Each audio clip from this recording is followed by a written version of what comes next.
What's up, everybody? Welcome to another episode of the Two Worlds podcast. I'm Jake, and with me, as always, is the baby new year to my father time. It's Casey. I'm glad I'm Baby New Year because I am wearing a diaper. How you doing, uh, bud? I'm good, man. Happy New Year. Happy New Year to you, bud. Any reflections on this past year? Oh man, no. What about you? Um, I mean, for me personally, not really, but for this show, we had a pretty good increase in followers and listeners and all sorts of stuff. So Yeah. I'm hoping that we can keep that going Yeah, so in keep telling your 24. friends. Yeah, we do appreciate it Yeah. because we're really dumb, Yeah, but the we fact. appreciate you listening. Um, all right, so we'll do the trivia, but I do have a really quick story here, All right. and uh, it happened like 2 weeks ago because we didn't record on Christmas. Um, Yes, we did. We did an anime one. yes, we met in person for that Yeah. anime, I of drove all the course. way. Yes. Yeah. Anyway, uh, this lady called when I went in on Tuesday. She was like, "Yeah, I called on Saturday because I was trying to find a couple of issues, and the guy working wasn't sure what I was talking about and asked me to call back when you were here." I was like, "Okay, what were you looking for?" And she was looking for it crossed a couple of the X books in the 90s, but it was called Fatal Attractions, and they had those hollow foil cards on the Oh covers. You know what yeah. I'm talking about? Yeah. Okay. She was looking for those, and it was like Wolverine, X-Men, Excalibur, New Mutants, and I want to say that there was one other because it was like 5 books, I think. And anyway, I was like, okay, well, which ones did you need? So she gave me the 3 or 4 that she was missing. And I was like, all right, give me a second. I'm gonna look around. She's like, yeah, while you're looking, the guy that I called, he called them comic books. And I was like, excuse me, sir, these are graphic novels. That's what she Oh said. Lord. Like really snarky. And I didn't really say anything because what a stupid and incorrect thing to say. Yeah. Um, You should I'm be like, like, what a fucking idiot. Was his name Mike? Because boy, he is a dumbass. I'm just thinking if you're gonna be like that confident and snarky, at least have your shit right, Yeah, you know? yeah, But I don't know. I was just I had to like stop for a second. I was taken aback by how stupid it was. yeah, And also, if you're one of those people that are like, they're not comics or graphic novels, you're not a real fan because you yeah, don't care if they're called comics. yeah. What's the big deal? Yeah. And and they're single issue comic books. They're not graphic novels. A graphic novel, which is a sort of universal term. If someone says I'm looking for the Kingdom Come graphic novel, obviously we know what they're talking about. Yeah, But technically, if a trader hardcover comes out and it was not in single issues, that is an original graphic novel. And that's like an item thing that I can search for on my yeah. distributor websites. Um, just so everybody knows the technicality of it all. But don't be embarrassed to call them comics. Who gives a shit? You're all My, adults. my grandma and grandpa called them funny books. Like, oh, you're reading them funny books, huh? Hmm. And they did used to be called that. Yep. So yeah, I was just like, wow, you are an idiot. But anyway, She's listening right now and she's upset with you. I don't care. She's a pain in the ass anyway. Because after I got them, she was like, "Can you mail them to me?" And I'm like, "Sure, that's no problem. I mail comics to people all the time." Yeah, you do. And she's like, "Well, can you guarantee that they'll be here by Christmas? And this was the Tuesday before Christmas. I'm just like, No. no, I can't. I was like, I could, it's really up to the United States Postal Service, not me. She's like, well, let's go ahead and do it anyway. I'm like, okay. He's They like, where weren't you at? I'll deliver. I'll hand deliver it for you. they You weren't gotta even call him comics. they weren't even for someone else. They were for her. So it was like, are you like wrapping them for yourself or It's yeah, gonna I be don't know. it's gonna be like, she's like, oh yeah, this is for me, but it's from Santa. And I'm gonna drink a lot on Christmas Eve, forget everything, and then open up, be surprised. Yeah, that must be it. It's just like, wow, this is a doozy of a conversation. Awesome. Yeah. Anyway, all right, let's do some trivia. I picked out some that I don't think we've done them yet, and a couple of them might be tricky for you, so we'll see. Nice. All right. Okay, this first one's not tricky. True or false? Daredevil's father was a former professional boxer. True. It is true. It's like actually he was amateur. He was a construction worker. Second one's multiple choice if you need it. All right. Odin sends what Asgardian to eliminate Jane Foster from Thor's life? I'm gonna need it because I'm not as, not a Thor boy like you. A. Loki, B. Enchantress, C. Balder. I'm gonna guess Balder because he's the only one that Thor or Odin would really send. You would think, but that is Oh, incorrect. okay. It's actually the Enchantress. Ah, I get it. He's like, get that gross regular woman, and I'll, get a goddess up in there. Yeah. Odin knows what he's doing when it comes to Yeah. that slimy shit. His Enchantress wants those golden locks all to herself. All right. Next question. Luke Cage joins the reformed Avengers when a number of villains break out of what prison? The Raft? It is the Raft. Nicely Hmm. done, sir. I actually have that comic, I'm pretty sure. It's Bendez's run on Avengers. I'm pretty sure, and I know I've read that issue, so maybe you let me borrow it or something at some Maybe. point, Because or I I know just you were, read it sitting around. yeah, I know you, because that would have been like the time when you were like, I really like Iron Fist and Power Man. They're like, that was like, and they were both there. I'm like, well, they aren't around, they aren't in a lot, so I'll let you borrow it. Right. All right, next question. Who formed the first Masters of Evil team that battled the Avengers early in their formation? There is multiple choice if you want it. Yeah, let's hear it. I think I know it though. Got A, Red Skull, B, Doctor Doom, C, Baron Zemo. All right, Baron Zemo was my guess. Yes, Okay. correct. Dane Whitman was a member of the Avengers as what superhero? I know this one, but I really want to say his character in Game of Thrones, but I don't know the name of the character in Game of Thrones, so it's Black Knight. Jon Snow. Yeah. Correct. It is the Black Knight. All right, next. What race of alien is Beta Ray Bill? Horsecock? I don't know their name. Okay, I'll give you the multiple choice, but that'll give it away, I'm sure.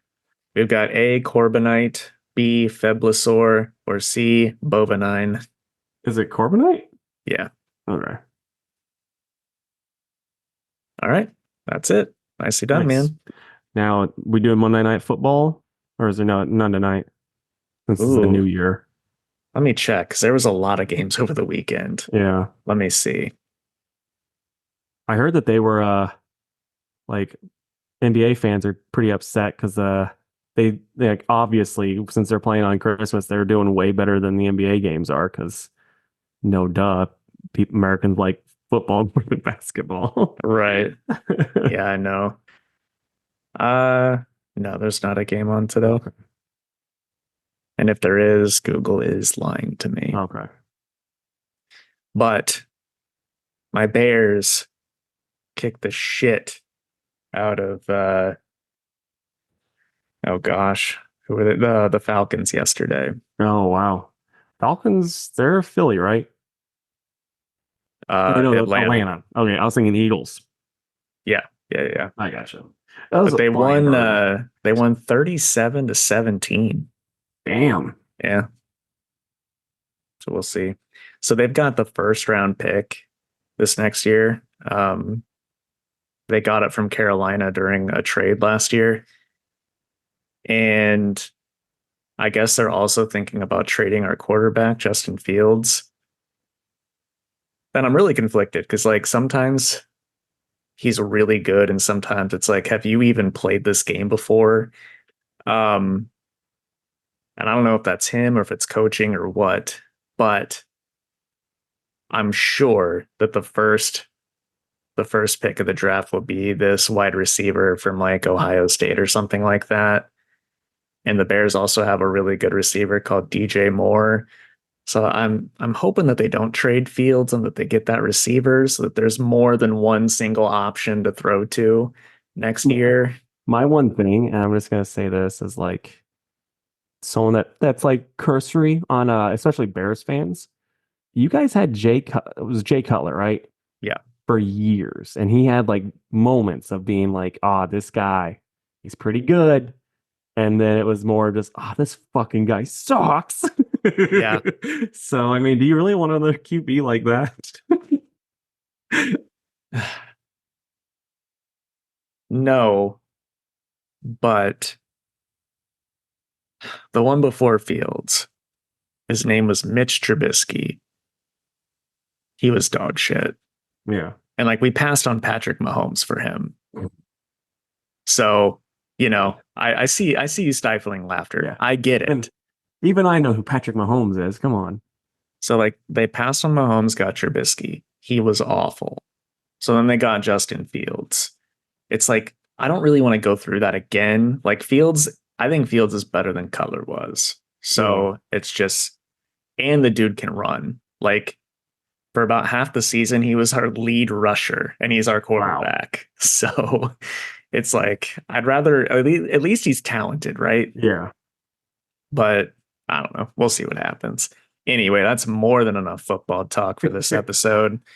Hey, if you guys Um, enjoy football talk with Jake and Casey, we'll make a side podcast called Football Boys, where we watch a game a day and we just every day we talk about it. yep, that is quite the grind. Yeah. Well, that would be Especially a since I don't like it. I know, and I only know my team really, so that would not be entertaining for anybody. Or it might be, or really frustrating. Like when I listen to basketball podcasts and I'll be like, Kevin O'Connor, you tit, you're so dumb. Why didn't you get an MVP vote? Well, I don't think we have to worry about it. Yeah. Alrighty, on to the news. Um, you know what? I'll let you go first. Just do yours, and then I'll do all mine. Yeah. So Marvel's dropping the King Dynasty tagline from the next Avengers movie. So now it's going to be Avengers 5 TBD. Really don't know who TBD is and why they're fighting them, but could be cool new villain. Terrestrial bad dude. Ooh, I love Terrestrial Bad Dude. So yeah, I mean, kind of not that big of a surprise. I actually heard a thing where I guess Jonathan Majors has a kind of clause in his contract where he couldn't be recasted. That's what someone said online. Might be bullshit because I don't think that they actually add that clause in contracts ever. Yeah, that would But be a strange one.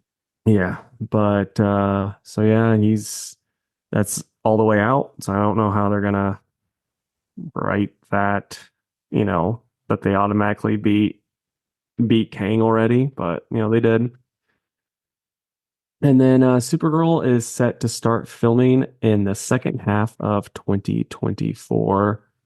So I don't know. That's a to me personally, that's a bit early, especially with the way WB does things, which it's, always bad, it seems like here lately. So I would actually have just been like, let's just wait until Superman comes out and see how that does before we start putting a bunch of money in other things that maybe are going to bomb.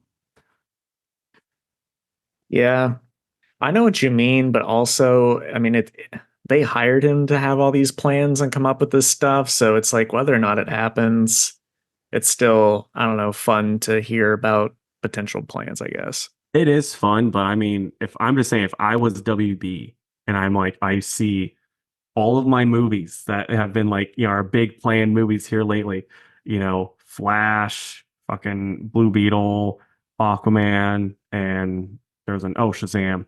All of those just bombed. And I'm like, yeah, let's just keep this thing going where we can get more tax write-offs, I guess.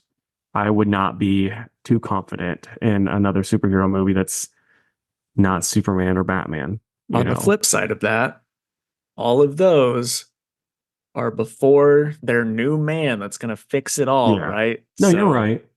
You are 100% right. I'm just saying, if I was like the head exec, I'd be like, let's pump our brakes a little bit, guys, to make sure people want this. yeah, for sure. Still, I hope it all works out and I hope it's all great. I do too. I don't have the highest of hopes, but I want it to work. I just don't think it will. Yeah. All right. So we've got, I guess this was from a couple of weeks ago, so this is old news, but Warner Brothers is eyeing a merger with Paramount. So I don't know. I can't keep track of who's who anymore and who owns what. It's Yeah. getting a So little silly. so I heard from like someone that was on a live stream thing that a exec from Nickelodeon, who Nickelodeon's owned by Paramount. That's how it all works together. They said that was dead in the water. I guess Warner Brothers wanted too much out of it. Because like I think if that was gonna happen, Warner Brothers would have been the like basically the main one. Warner Brothers Discovery, and then Paramount would have been like, it would have been like Warner Brothers Discovery, Paramount type thing where they're the last one there. And Paramount, I guess, didn't like that. That's the way it sounded. So it might be dead, but we'll see. Yeah. All right. And then we're getting a new X-Men 97 comic series debuting in March. Um, that's whatever for me. I mean, nostalgic fans will love it. They did a series in 2015 for Secret Wars, and then that did well enough that they gave it another mini series after that event. And so this will be the next one. So I'm Aren't they sure. Hmm. aren't they supposed to be making it into a new TV show, or did that get canceled when? No, it's made. I don't know when that comes out, but I think Okay. that's pretty soon, I think. Okay. Heck, it might be March since that's when this Yeah. comic's coming out. Yeah, it's one of those things where because I read I think Secret one of the Secret Wars ones, and it's like, yeah, this is kind of cool, but it doesn't. It's kind of like the Batman the animated series comics where you're like, oh, these are really cool, and then you kind of like read it for like a little bit longer, like I can just watch the cartoon. Hmm. It's a little bit better. Yeah, So, I don't know. it's just for diehards, really. Yeah. I don't see many casual fans picking it up. The only way is if it does do a good job of like coming up, a little bit after the new TV show does, and then you have new casuals coming in, and be like, "Hey, I've been watching that there X-Men show on the TV, Mister Comic Slinger. Could you get me a comic like that?" And you'd be like, "Boy, Jethro, it's your lucky day." I hope that happens. It's just a kid that has this weird Southern accent that's like not really Sounds like, like an old Southern yeah, man. yeah. All right. We're also getting a new Kid Venom series by a manga artist named Taigami, and that's coming out in April. While I don't give a shit about a Kid Venom, anytime a manga artist does something like this, I'm like, man, it's gonna look rad. Yeah. So, It's like, this is how much I know. Is Kid Venom like a thing? Like a proper thing? yes, as Oh, okay. of yeah, I think it was in like the Extreme Venomverse or the Death of the Venomverse. And Okay. he's got a one shot coming out this next week, but then he's getting like that proper miniseries. I So, gotcha. Yeah, I bet that'll look cool. yeah, for sure. I mean, I'm not opposed to, here's a special or here's a special and a mini, rather than, hey, Venom's dead and here's what you get now. You know what I Yeah. mean? It's like, if you don't like it, at least you still got normal Venom or whatever. Yep. All right. Um, Probably unfortunate news for those reading it, but Ram V, his detective run is ending at issue 1089.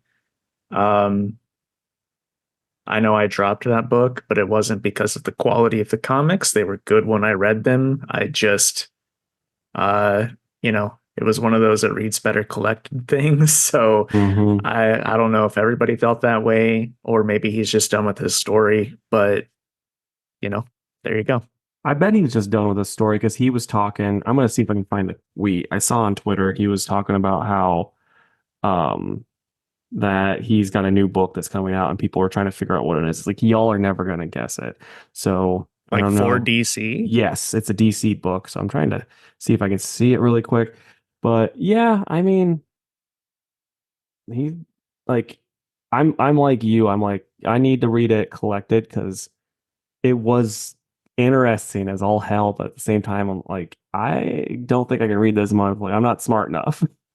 Right. And it was a lot of new characters. Yeah. It was just hard to keep track of during a month's time. But uh yeah, we'll see Yeah. who they announce next. All right. So last thing I wanted to talk about was we got a list of the top 10 best selling single issues of 2023. And I thought that might be fun to talk about. Yeah. So, spoiler alert, a lot of this list is going to be Batman, and a lot of this list is going to be Chip Zdarsky. Good for him. So, in number 10 was Void Rivals number 1 by Image. Uh, that is the Kirkman book that set off the new G.I. Joe and Transformers Energon verse over at Image. So, not too surprising that that made the list. And also good for Image for cracking the top 10. Hmm. In number 9, we've got Amazing Spider Man number 17 by Zeb Wells and Ed McGuinness. Number 8, Batman 134 by Chip Zdarsky and Mike Hawthorne. Number 7, Amazing Spider Man number 26 by Zeb Wells and John Romita Jr. Number 6, Batman 136 by Chip Zdarsky and Belen Ortega. And number 5, we've got Batman Night Terrors number 1 by Joshua Williamson and Guillaume March and David LaFuente. And then the top 4 is Crazy Pants. Number 4, we've got Batman 133 by Chip Zdarsky and Mike Hawthorne. At number 3, Batman 132 by Chip Zdarsky and Mike Hawthorne. Number 2, a little surprising, Batman 135 by Chip Zdarsky and Jorge Jimenez and Mike Hawthorne. And coming in at number 1, Batman 131 by Chip Zdarsky and Mike Hawthorne. Nice. Yeah. I'm glad Zdarsky's making money for him, Yeah. even though I'm not a huge fan of his way he writes Batman. Samesies. But I like him. Glad he's getting his bag. Hell yeah, man. And I'm hoping because I think I put Batman because there wasn't a lot coming out. So I think I put Batman on my list this week. So I'm like, I'm hoping it's gonna be good. Yeah, we'll see. Um, all right, but that's it for the news, man. So, what comics did you read this week? I read Predator versus Wolverine, issue 4, The Flash, issue 4, Duke, issue 1, Ghost Rider 21, The Sensational She-Hulk number 3, Action Comics 2023, and Green Alan Scott, The Green Lantern, 3 of 6. What about you? I read Action Comics Annual, She-Hulk number 3, Alan Scott number 3, Red Sonja number 6, and Green Arrow number 7. Wait, I read the annual. Okay, so I said 2023, but it is the annual. I'm just stupid. Yes, it's the 2023 Yes. annual. All right, so I'll just start. Um, yeah, so Predator versus Wolverine by Benjamin Percy. Whole mess of writer or artists on here. I'll see if I can find the full list. Ken Lashley, Kei Azama doing the Muramasa era, and then Gavin Guidry does the Westchester era. And so yeah, Wolverine is fighting the Predator. He gets a big chunk of his arm blown off, and apparently he doesn't have adamantium because no bones in there, but the rest of his skeleton's adamantium. Yeah, so my problems with this is kind of the same as the first issue that we talked about. The art isn't my favorite. I do like the backup, the past part where he's doing stuff. That one was good. Like both of that art is all stuff I enjoy, but the main stuff I'm just not into. And yeah, it's just kind of dumb fun though. Like Wolverine and him just they kill each other, then they both just like the Predator's like, you think you can beat me? I don't want you to, so I'm gonna blow myself up. And then he blew himself up and Wolverine healed, and he's like, I win. I'm gonna keep this little, like little stabber as a souvenir. And that was basically it. It was perfectly fine. Uh, like this was, I expected dumb fun, and I got it. It's just the art wasn't my favorite throughout, so I'm gonna go 6 out of 10, and probably be 6.5 out of 10 for the series as a whole. Right on. I did read that one at work. Um, but yeah, I it got less and less good as I went Yeah, along. but I like I don't know. I mean, when it was like there's a part where Wolverine and the X-Men are fighting the Predator together. That was pretty sweet. And then like you had Wolverine, train like a samurai fighting a Predator, which was pretty cool. It's just the main one just kind of sucked. Yeah, no, I totally agree. All right. Next for me, we've got Green Arrow number 7. It's written by Joshua Williamson, and the art is by um,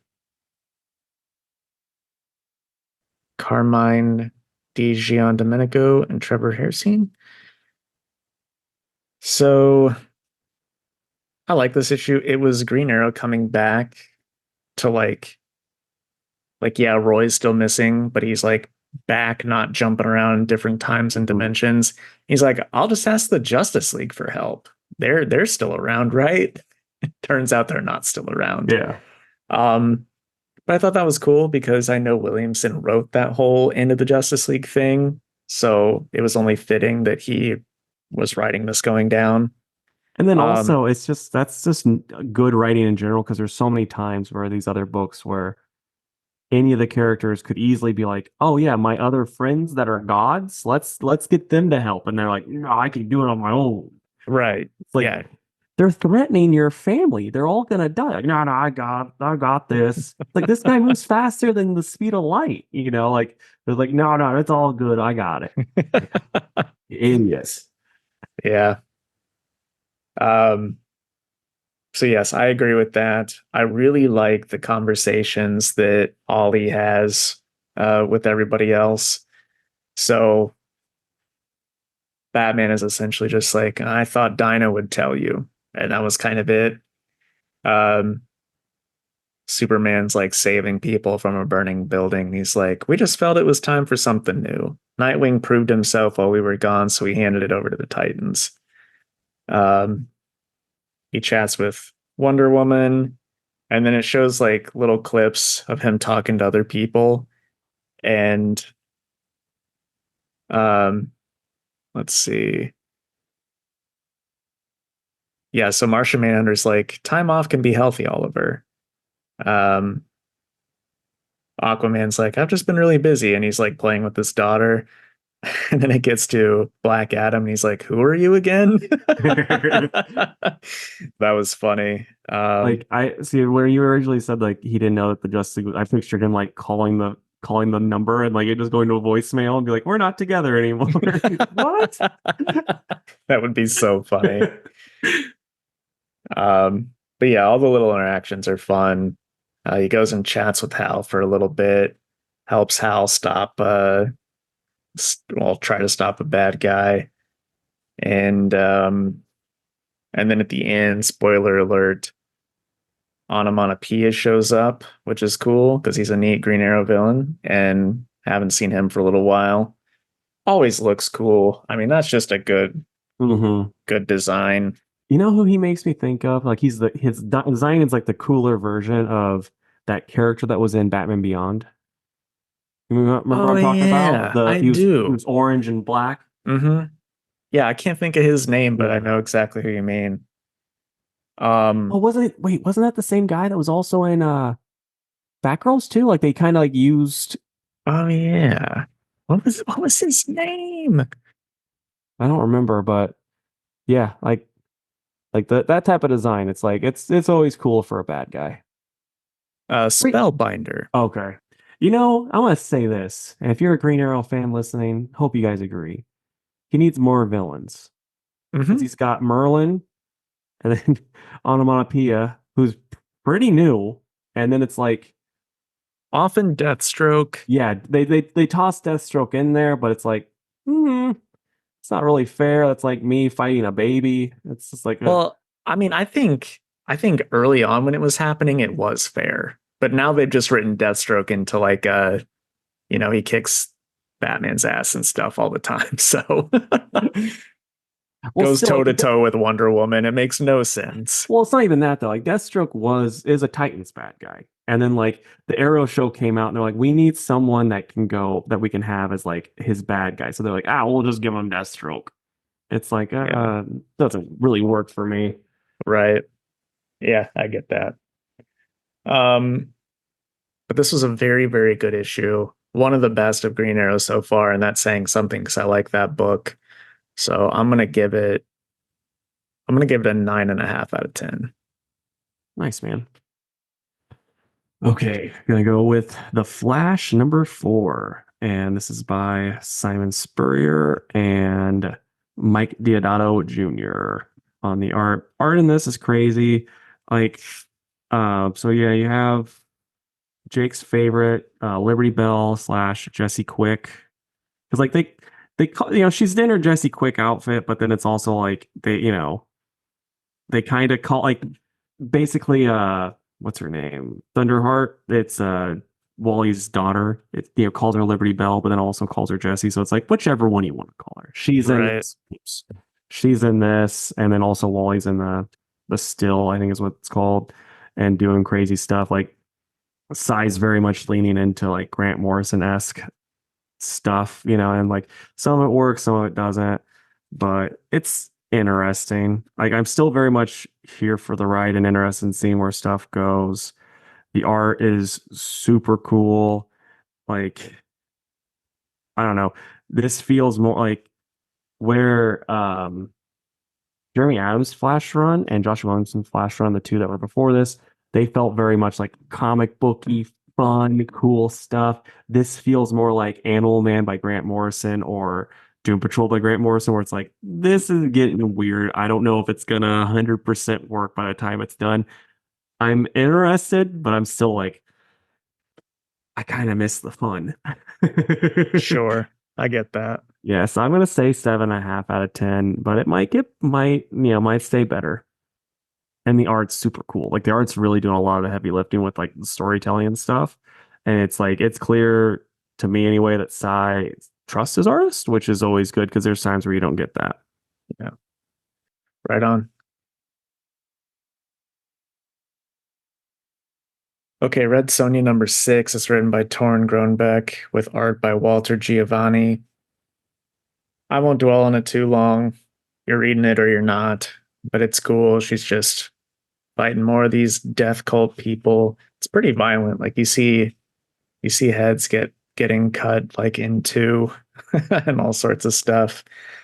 I wish the art were a little better, but it's still a fun story. I like Groenbeck as a writer. So um solid book, 7.5 out of 10. Right on. Okay. So speaking of books that we probably don't need to be, talking about too long, I'm gonna, just try to cut it a little short. Joshua Williamson, Tom Riley, Duke number one. That's a hell of a team, first off. I'm just gonna say Tom Riley's art is so perfect for this book. And Joshua Williamson, like as soon as I read Transformers 1, and then we got the Duke pop up in that, I was like, I'm excited. Then I saw Joshua Williamson name on a Duke book. I'm like, okay, you won. Yeah, I'm gonna buy this. And yeah, so it kind of picks up where Transformers issue one, ends, and Duke's a little crazy after seeing it, one of his friends get killed by a giant robot. And he's doing some stuff and he's looking at different things, and it's like, oh, there's might be some baddies doing some stuff around here. And it's good. Like Tom Riley's art, super good. Josh Williamson writes a hell of a good book. And I'm interested in seeing where this goes. Like super interested, super into the whole, I don't know what they're calling it, the universe that they're building with these characters. Energon. Oh, the Energon verse. Stupid name, but super into that universe. I'm gonna say 9.5 out of 10, maybe even a 10 out of 10, my pick of the week. Nice. I just wish I cared even a little bit about G.I. Joe stuff, but I just Yeah, don't. no, I get that, man. Like, so speaking of G.I. Joe stuff, I was at Walmart today and I don't collect G.I. Joe toys, but if I did, Super 7 had a bat. Like it's their, I don't know if you know enough about G.I. Joe to know what a bat is. Okay, so it's these like robots. Like the ones like my dad had G.I. Joe toys when I was a kid, so I'd always play with them. And the bats were super cool because you could take off their hands and put, like different things on. And they had like a little chest plate that was, all cool looking. And they have that, but it's Super 7, so it's like boom, and it has all the Dexter pieces. I'm like, oh, this would be so cool. But it's like, where would this go with my Godzilla shit? That doesn't fit at all. And I don't Yeah, need we to, can't have that, and I don't need to get into collecting something else. especially one where there's a million of them. Yeah, and then I want to be like, oh, I want to get the original bat, and then it's like, oh, that's $100. It's like, oh, fuck yourself. So I'm good. I'm good on not doing that. Yeah. Okay, I've just got our three Oh, Miuchis. so I will talk about Ghost Rider really quick. I gotta. You'll eat in a little bit, buddy. My dog came in. She's like, "Where's my food? It's 30 minutes past 5." But this is by Richard Percy and Carlos Nieto, and so yeah, they finishing up the story with the goth chick and her old, devil loving boy ex boyfriend, and they fight. It goes into more her backstory with Doctor Strange and her and stuff, and then Ghost Rider ends up saving a bunch of kids, and then that Talia, the goth girl, goes to hell with her ex-boyfriend. Pretty much how it ends. And then next issue, we're going to be getting the new Ghost Rider. So I have a feeling it's going to be Talia. I have a feeling Talia is going to come back, and something's going to happen where Johnny and her switch places or something. She becomes a new Ghost Rider. I mean, I'm fine with it. I actually liked her character by the end of everything, and so yeah, if she becomes a new Ghost Rider, that'll be cool. So you're gonna keep reading it? Yeah, I mean the only thing that I wouldn't if like they changed it to like a really bad writer or someone I don't care, like that type of thing, then I'd be like, oh yeah, I'm not gonna, or like, John Romita Jr. started doing the art or something. Like it had to be something like that, where, but like, yes, if it's the same creative team or even like just someone I like still, I'll check it out for sure. What if they're like the new Ghost Rider is Hawk? Dude, I'd be so happy. I mean, I still think it'd be funny if it was Black Widow Venom. Right. She's just collecting everyone's Yeah, title. All right, let's do Alan Scott She-Hulk action. sounds good to me, man. So Alan Scott, Green Lantern #3, written by Timmy Shares and Sion Tormey. I thought this one was pretty good. I do too. I have one question though, and it's like one thing that kind of annoys me with this book too is like the last issue, it kind of seemed like Alan's buddy knew Alan was gay. Right. And I was like, first off, I'm like, Alan's supposed to be in the closet, and yet it seems like almost everybody knows, which that was annoying. And then he's supposed to be in the closet, and his friend kind of knows, but then like he sees him, like sees Alan going to the truck yard to meet up with as Tim said, because at first I thought like a lot of people were thinking like, oh, it was a prostitute, but it's not. It's actually like his down low boyfriend, basically. And since Alan is going in there to meet up with the guy, like he's being really secretive about it. He's like kind of hiding away. And even though, it's like, but if it's like, oh, your friend knows, you can still wave at him. Yeah. So like that didn't make much sense to me. But yeah, no, other than that, I do enjoy it. I wish there was a little bit more like on who knows he's gay and who doesn't, because it seemed kind of loose with it before, but the way Spectre's written, I really like that. Like Yep. it's clear he hasn't been Spectre very long because he still has his humanity. Right. Yeah, I haven't read anything with the Spectre for a while. Maybe Yeah, Gotham by Midnight. So, maybe. but it was good. Art's pretty solid. I like the art a lot in that book. Yeah, Yeah. So, overall, pretty enjoyable. I think I like this one more than the other two issues. So, for sure. And I will say too, though, I'm still not sold on a Golden Age Red Lantern. I'm just not sold on that idea. yeah, fair enough. But Also, he might do a good job with it. I did want to shout out the cover by David Tolasky because it is just It's really, really awesome. nice. Yeah, So, what do you rate it, man? I'm probably at an 8.5. I like I said, I liked it a lot, and I haven't loved the other two issues, and this is my favorite one so far. Yeah, I'm gonna give it an 8. Nice. All right, She-Hulk. And this is by Rainbow Rowell and Andres Ginolette on the art. And yeah, this one picks up where the last one left off, her fighting the not Hulk and whatnot, and she's teaming up with Hulk. What'd you think? I liked it well enough. It felt like filler. Yeah, which I hate filler in a miniseries. Yeah, same. Um, I mean, yeah, the moment between Hulk and Jen is a good moment, but really like nothing comes of it, you No. know? Yeah.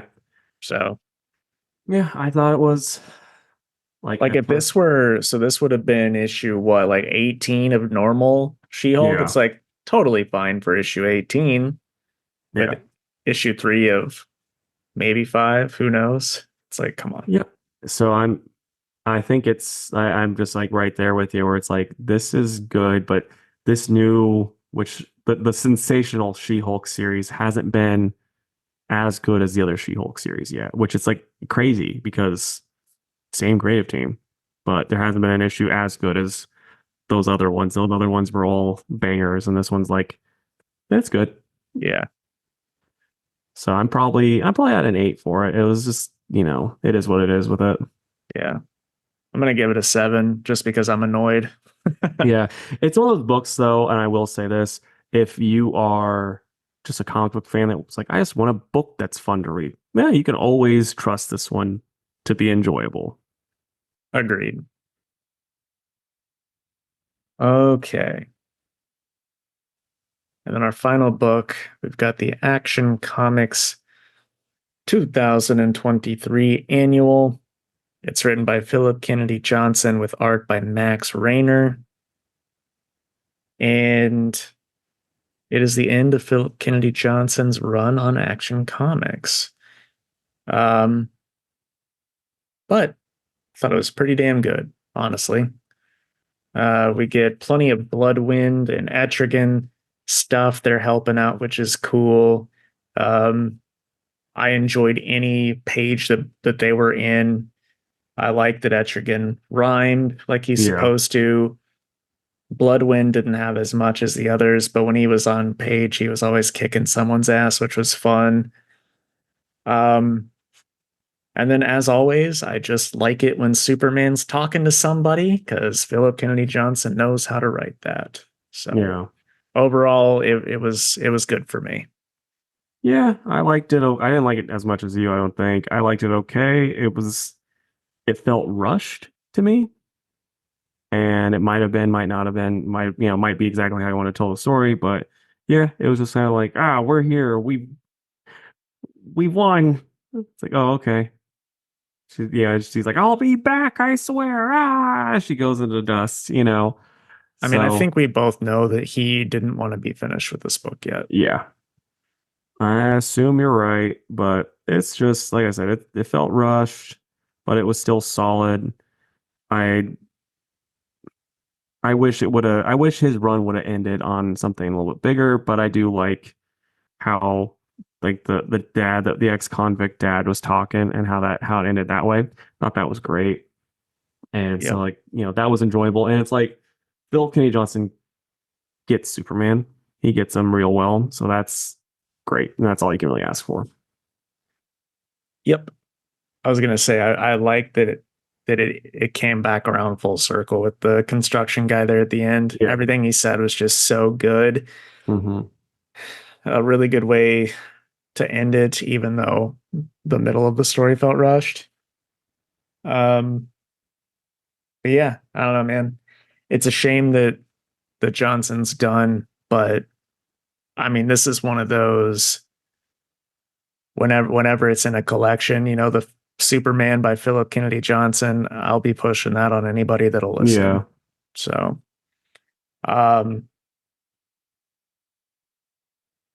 yeah, I know you weren't as hot as me. I'm gonna give it like a 9. It was still, well, I guess it wasn't better than Green Arrow. That would probably be my pick of the week, but it was at least the second best book I read this week. Yeah. I'm probably at an 8. That's what I was thinking with it.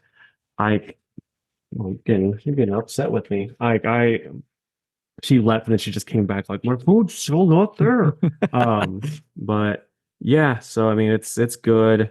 He just nails the characters. It's like the main story, like the story itself didn't really do it for me, but character work is great. Hmm. You can't really knock him for that, and that's the best part about comics. You're not that's the plot's not always going to be there, but if you can at least get the characters right, that's better to me than getting them wrong. Yeah. Like when some writers will be like, oh yeah, I got my character that I'm writing to be me, like how Tom King does.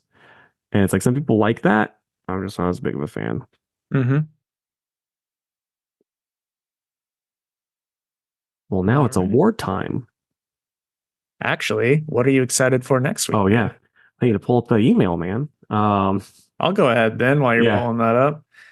I'm gonna go with Sonic the Hedgehog and Vengeance of Moon Knight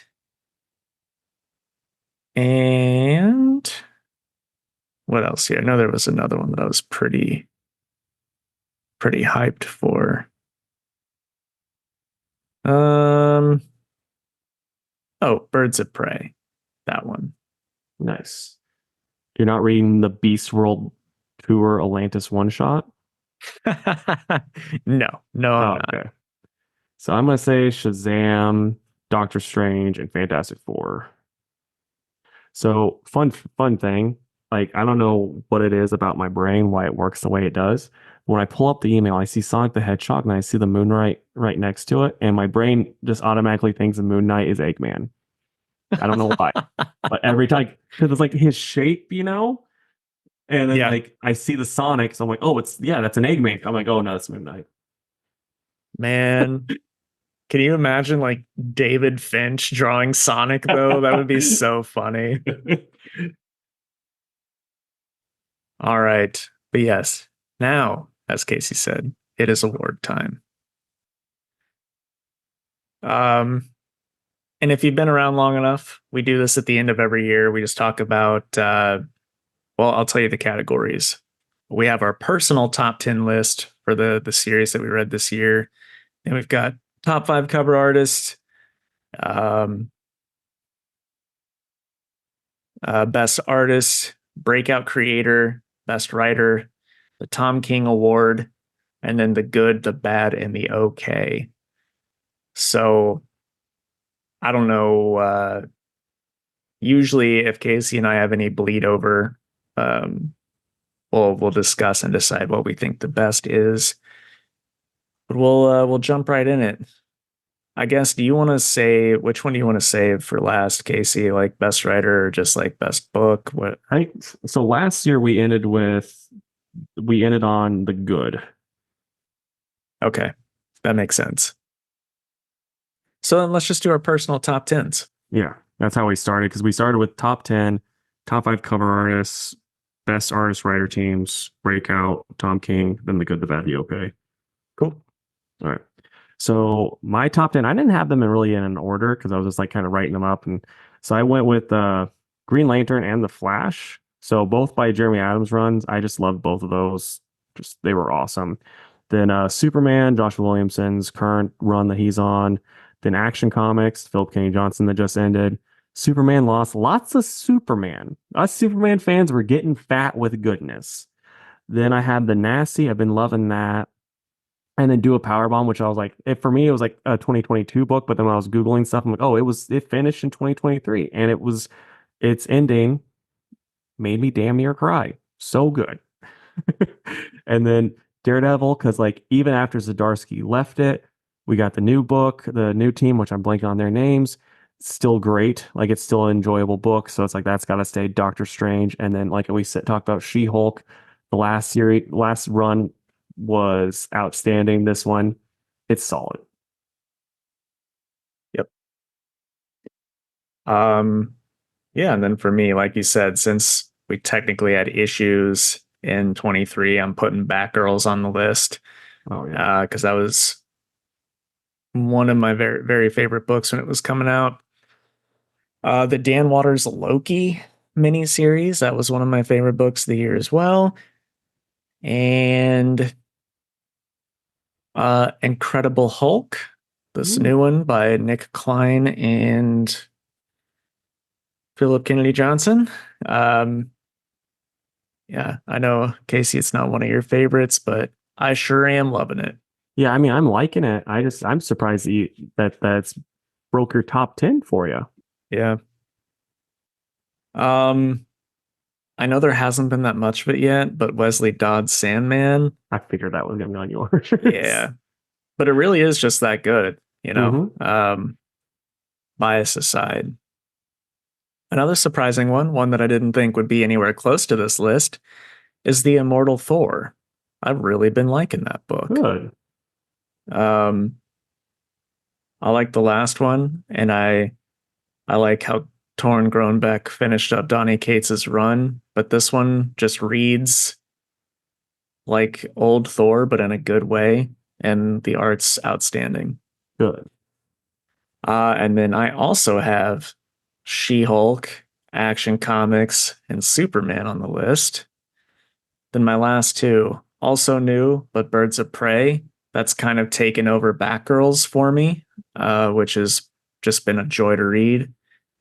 And then my last one, Sonic the Hedgehog.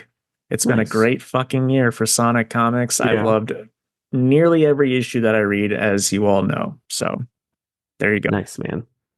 All right. So next up, it's our top five cover artists. So I have Alex Ross for his work on Fantastic Four. And then also like I've not read any Immortal Thor, but I know he does covers for Immortal Thor too. and he Hmm. just fucking brings it. Like I get being like, oh, I don't really want to read a whole book of this, but if you've seen an Alex Ross cover and not and doesn't make you at least want to look at the book, I'm surprised because like I don't it's trust you. yeah, it's like I mean, unless your name's Ian, I don't trust you because I know he wasn't an Alex Ross guy. True. And then I said Jen Bartel for her work on She-Hulk, real good. Hmm. And then just Dan Mora for anything he works on, because holy crap. Andrew McLean for Godzilla War for Humanity. And then I put Tyler Kirkin for Godzilla Here There Be Dragons variant cover, Godzilla in the Big Pile of Gold Ah, for that yeah, that one. was a good one. Yeah. All right. I will share my screen. Let's see here. How do I want to do this?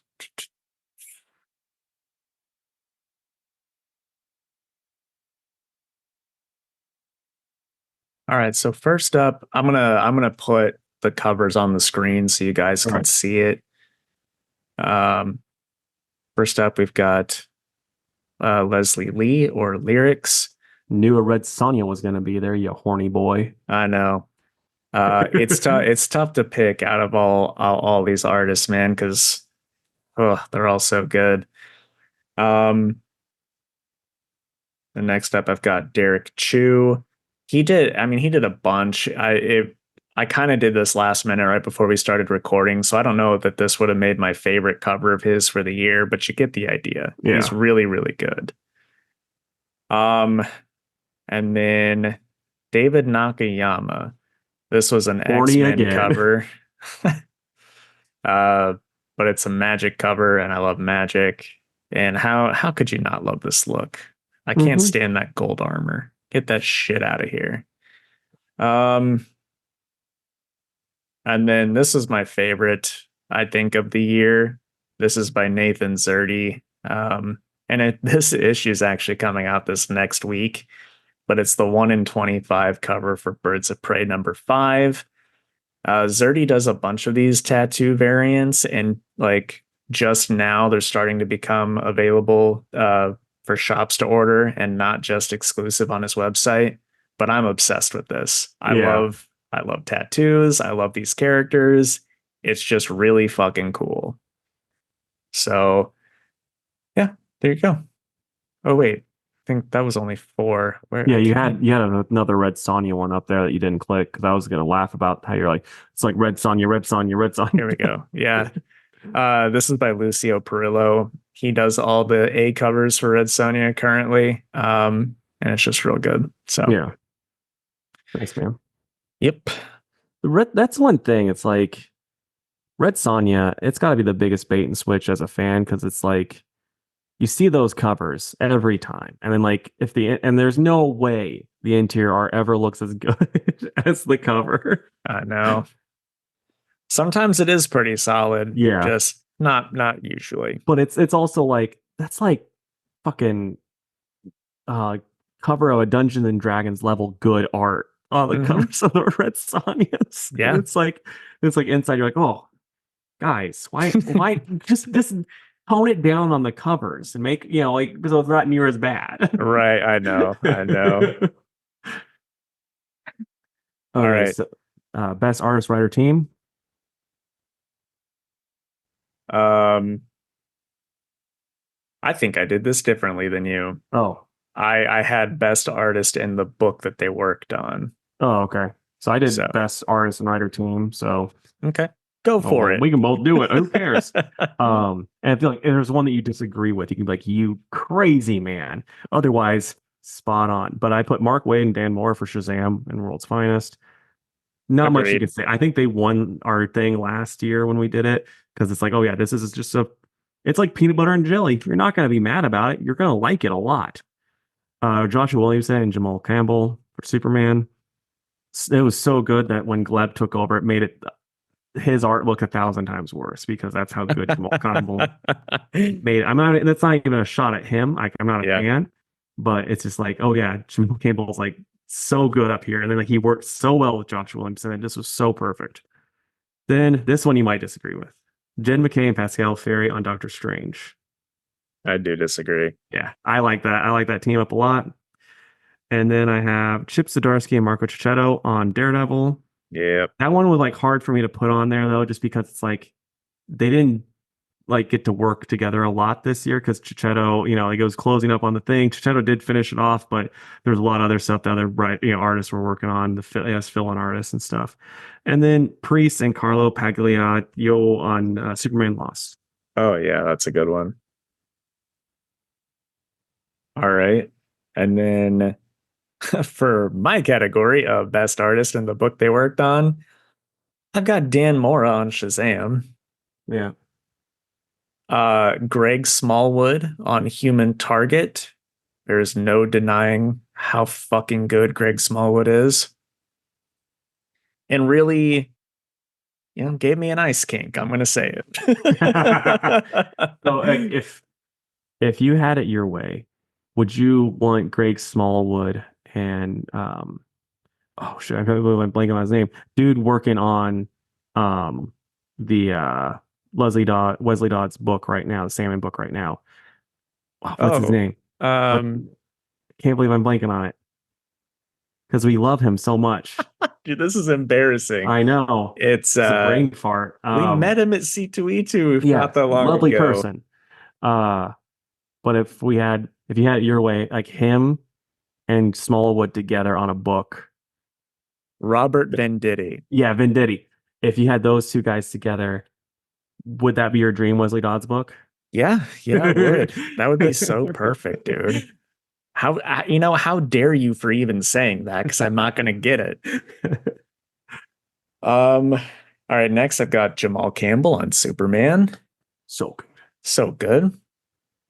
Alessandro Capuccio on Moon Knight. The interiors of that book are always S tier. Martin Kokolo on Immortal Thor. And then finally, Nick Klein on Incredible Hulk, because that book is just gross and awesome in the best ways. See, that's why I know you didn't like the art, but I'm blanking on the dude's name, but the person that did the fill-in art on that Travel Foreman. Yeah, Travel Foreman. That's why I like Travel Foreman so much more. It's like they're going for that disgusting look, and Travel did that so good. He did. All right, so we got Breakout Creator, and this one was hard for me. I have just three, and I'm not. I just did one. So okay.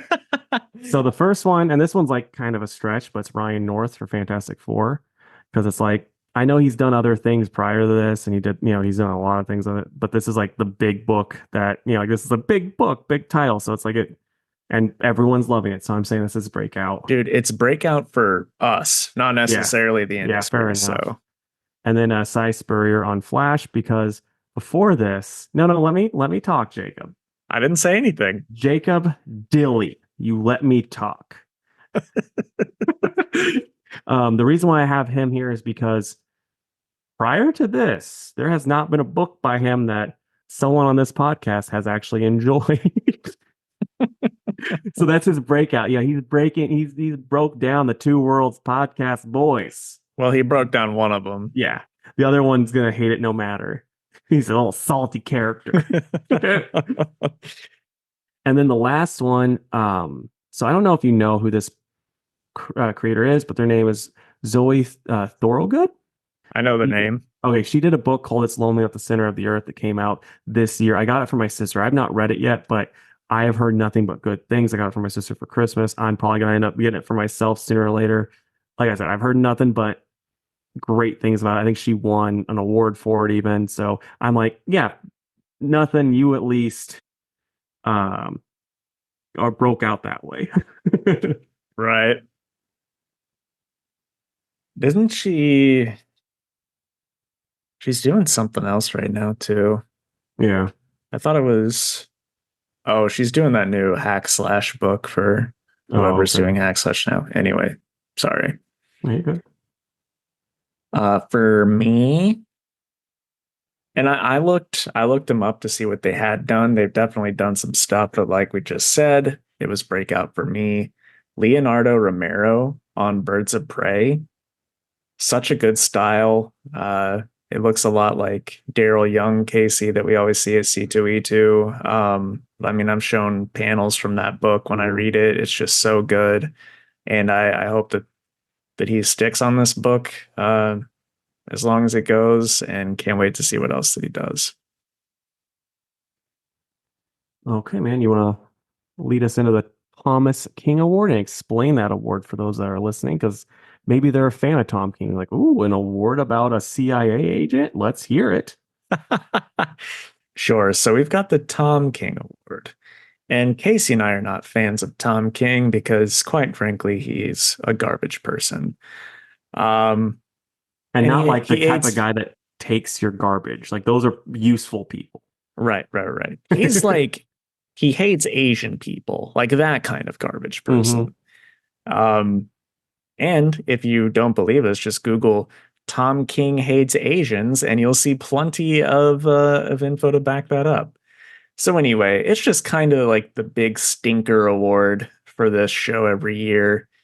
And I think Casey and I have a couple of the same, but Casey, I'll let you read them off. Yeah. So for me, I put Ezra Miller being just a maniac, just a mess of a maniac, and then getting to save the Flash for, the 5 more minutes that we have of Flash, and also just kind of ruining the chances of us ever getting any more Flash live action stuff. Like Grant Gustin worked his ass off for all of that, and then Ezra Miller's like, let's ruin it.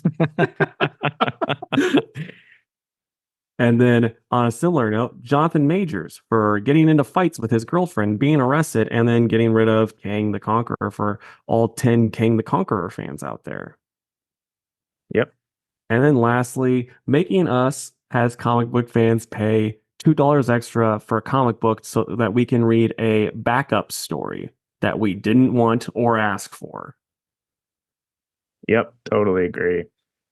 I think all of those are great. The two that I had down was also Ezra Miller and the pay extra for backups. That one is egregious. And that not just for us as fans, but also for me as a shop owner, because now I just get to listen to people complain about the price of comics. And it's like, Yeah. look, believe it or not, I didn't make that price. Well, but dude, you do charge people $2 extra for every time they talk to you about how terrible the price of the comics are. You're like, well, I'm Yeah. writing this up too. The Now they're Jake tax. $8.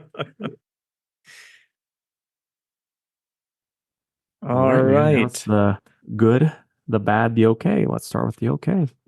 Yeah. I don't have like full amounts for each of these either, but so my okay I only got two. Okay. I did five for each. Okay. So yeah, I did Predator versus Wolverine by Benjamin Percy. Like that book should have been awesome, and it was just okay. I think that's like the most okay book out this year, in my opinion. Yeah. The only one that would probably be more okay would be the event Night Terrors, because like, was it not necessary? It wasn't.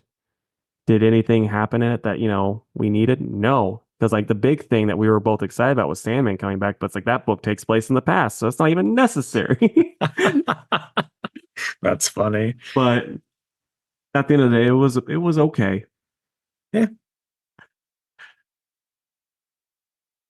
All right. For mine, Night Terrors also made the list. Well, I still liked it, but I there were no, it's th- perfectly okay. yeah. I was just gonna say that there were some that were outstanding for me, and then Oh some yeah. that were outstandingly bad, and then the rest was okay. So no matter what, Yeah. it still balances out to just okay. Yeah. Um, these next two are whatever. But I guess this whole category is whatever. Yeah. Detective Comics and also Silk, because we really liked the last previous or the two previous ones, but this latest one I thought had a lot of potential, and in the end, I was like, it was okay. Yeah. No, that one works really well for this category because I kind of forgot about it. Love that. And then I've also got The Last Barbarians, which was a smaller press miniseries that I read. and really wanted to like, but in the end was just okay. And then the surprising one, uh, I put Nightwing on this list because it's mostly bad, but the last couple arcs have actually ventured up into it's okay. Nice, man. So there you go. Well, the bad, I also only have two for because I'm, couldn't like I guess I just block out a lot of the bad shit. Maybe when you're starting saying like, oh, that was bad. But I put most backup stories were bad. That's great. Like, I mean, it's just let's be honest, guys. There's like a few times in Action Comics where I was like, oh yeah, these are pretty sweet. And that might be the only one where I was like, yeah, these were good in Action Comics, but like I can't think of any other really good ones in the other DC books that I'm reading. And then Godzilla Rivals. And the one that was the one that sticks out to me as the worst of all of them was Godzilla Rivals versus Mechagodzilla. Because holy shit, that was just so bad. Like, Uh, Lord have mercy. You couldn't even get a competent artist on this book. That was that bad. Like, 'cause I don't expect much from the art or the writing in those books, but it's like at least have someone that can draw a fucking background. It's like, oh, you can't yeah. even do that? No? Can you draw Godzilla? Oh, fucking barely? Like, you're barely better than me. That's how bad this is. You just want monster punching monster. Like, come on. Yeah. Was that all of them for you? Those are Okay. my two bads. I've got Savage Red Sonja, which has only had a couple out, but it's one of those things where Dan Panosian draws you in with this cover, and then you read it and you're like, wow, this story sucks. But at least the art doesn't carry it either. Okay, well then this is just a bad book. Yeah. I've also got Titans on this because that debuted this year and I read the first issue and I wish that I hadn't. It was really bad. How many times are we going to kill off Wally West in what that's the third time in since 2016 when Rebirth started? So, because I there was mean, Heroes in Crisis, there was this, and I want to say I know he hasn't really died in Titans, but they like do the cliffhanger where they're like, Wally's dead? yeah, if you do the cliffhanger thing, because I bet he's died in his own book a few times. Oh, it was Nightwing. It was Oh Nightwing. yeah. So there you go. Then I've got Fire and Ice, Welcome to Smallville. I like Fire and Ice from the JLI days, and this miniseries, I read first two issues. It was just so bad. It's undone everything that those characters have grown into over the Yeah. last several decades, and it was bad. Um, Wonder Woman by Tom King. Wonder Woman was so good. I was ranting and raving about it every month. Tom King made it bad. And finally, I'm going to say it. I'm going to say it. Batman. Bad. Did not like. Yes, the art was good and carried it, but man, Zdarsky has done some of the dumbest shit regarding Batman that I've read in quite some time. So it's not for me. Yeah. I mean, I'm still hoping that, like it can get better. I've not read an issue in a while because I was like, I don't want to hop into this whole like read 15 different books to know what's going on crap. Like that's not for me. So yeah, but now it's time for the good. My dog's coming back in here, click clacking around. It's like, are you fucking done yet? I'm wasted away. You're So gonna go downstairs and find a lot of stuff that should not be on the floor yeah, on I'm the looking floor. forward to it. So the good for me, it's Green Lantern, that book by it's Jeremy Adams and Germanico on the art. So good.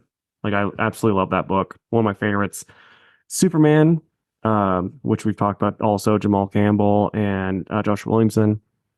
So good. And then Daredevil, Zdarsky, and Chichetto that ended this year, and that one was just wonderful. Do a power bomb. which I cannot stress how good it is and how much I absolutely love that book. That was by Daniel Warren Johnson.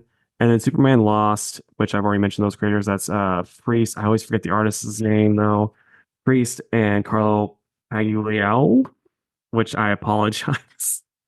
And then the last thing I also want to add in is bringing back and using golden age characters well. That's also just a very good for me. What about Yeah. you though, man? I've got Superman Lost, Moon Knight, Birds of Prey, Action Comics, and Sonic the Hedgehog. I was really looking at my top 10 lists and I'm like, what are the ones that really made me the happiest consistently? And I think those are it, man. I didn't even know Superman. Like I didn't even hear you say Superman Lost in your top 10 Pretty sure I had it up because I know here. you had Superman, but I didn't know you had Superman Lost. Hmm. Well, I had it in my head. Yeah, there you go. So well, that just means that Priest has won the Two Worlds podcast, you know, best comic book of the year award. So Yeah. Priest, if you're listening, get at us and we'll give you a Pizza Hut coupon. Or Was Action on your list Action for the good? wasn't on my good list. That was Okay. on my top 10 list. Okay. Right on. I just fucking really love Superman Lost. Like, had it like we've talked about time and time again, had like the last couple issues hadn't come out, it probably wouldn't have been, but it's been so good here lately. So it's like, yeah. Yep. Um, but yeah, man. So Fantastic Four time.